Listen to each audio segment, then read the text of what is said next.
In today's video, I'm going to teach you how to create a group email in Gmail. So I'm here on my computer, and the first thing I'm going to do is open my web browser and go to Google Contacts. Once the page loads, if I'm not already signed in, I sign in using my Gmail account so I can access my contacts list. Now that I'm inside Google Contacts, I can see all the contacts saved to my account. From here, I start selecting the contacts I want to include in the group email.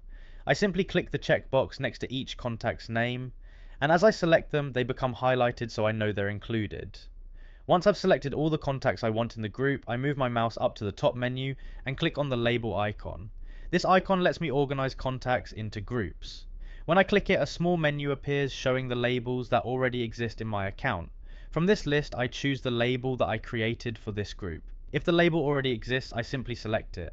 Then I click apply, and now all the selected contacts are added to that group label. With the contacts grouped together, the next step is to send the email. So I open Gmail in my browser and go to my inbox. On the left side of the screen, I click compose to start a new email.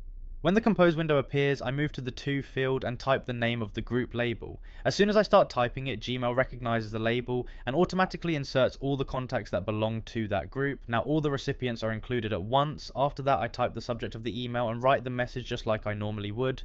Once everything looks good, I move down and click send. And that's it. I opened Google Contacts, selected the contacts, added them to a label, opened Gmail, clicked compose, typed the label name in the to field, wrote the email and clicked send.